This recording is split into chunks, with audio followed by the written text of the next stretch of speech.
Assalamualaikum warahmatullahi wabarakatuh dan selamat Lebaran buat teman-teman yang merayakan Idul Fitri. Dan kali ini saya sedang berada di dapur yang saya buat. Saya lebih suka di dapur tradisional seperti ini.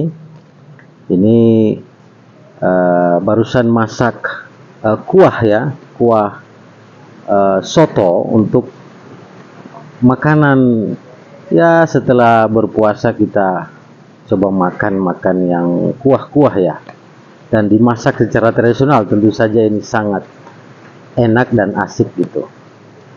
Oke teman-teman, kali ini kita akan bahas tentang situasi politik kita ya. Belakangan ini banyak beredar kabar atau gosip-gosip berseliweran ya tentang Partai Demokrat yang nantinya akan kalah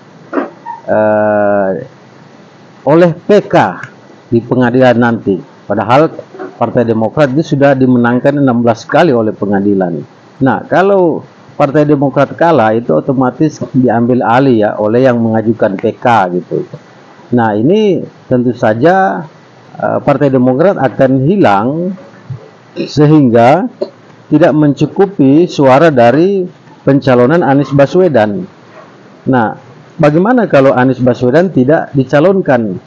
Tentu bisa saja hanya akan ada satu calon, iya kan? Dan tentu kalau hanya satu calon melawan kota kosong, dan kemungkinan besar masyarakat yang akan kecewa dan tahu bahwa ini adalah proses semacam politisasi hukum, itu akan memilih kota kosong sebagai bentuk protes dan perlawanan. Karena masyarakat Indonesia itu sangat sentimental, emosional melihat segala sesuatu. Masyarakat Indonesia itu nggak suka jika ada hal-hal manipulasi dan penindasan. Nah, bagaimana efeknya pada situasi masyarakat Indonesia? Tentu saja ini akan melahirkan percekcokan yang keras, protes di mana-mana, dan itu mengarah pada kerusuhan politik gitu. Nah, ini tentu merugikan pemerintah Indonesia sendiri, di mana pemerintah Indonesia barusan selesai bangkit dari pandemi dan kemudian sedang mencari satu kestabilan politik. Kenapa? Karena kestabilan politik itu menjadi syarat utama dari kestabilan ekonomi, kestabilan investasi. Investor tidak akan masuk jika politik di dalam suatu negara itu tidak stabil. Ada kerusuhan, ada macam-macam lah perkelahian politik yang sangat parah, apalagi perang saudara. Wah, itu investornya, bahkan yang investor sudah tanam modal itu akan kabur, cabut dari negara itu karena dia tidak aman dan tidak nyaman. Nah, Indonesia saat ini sedang menyelesaikan satu program Ibu Kota Negara Nusantara atau IKN. Nah, ini tentu akan mengganggu para investor yang akan siap datang untuk melakukan investasi di Indonesia.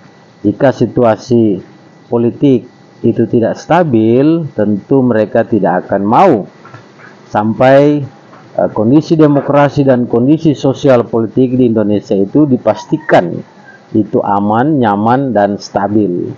Ini sangat penting bahwa Pilpres atau pemilu 2024 itu harus kita dukung semua calon untuk maju berkontestasi, berkompetisi. Karena kompetisi demokrasi tiap 5 tahun itu sangat baik untuk hidupnya kembali ekonomi warga Indonesia yang barusan dihantam oleh pandemi dalam beberapa tahun ini. Jadi memang kita dukung aja semua calon maju dan tidak ada potensi-potensi kerusuhan atau perang saudara, sehingga negara ini stabil dan investasi dari luar negeri itu akan datang dan betah di Indonesia. Jadi mari kita jaga demokrasi di Indonesia, dan saya pikir pemerintahan Presiden Jokowi sudah menghitung ini, sudah tahu ini, dan tentu akan menjaga stabilitas politik nasional, karena investasi itu penting.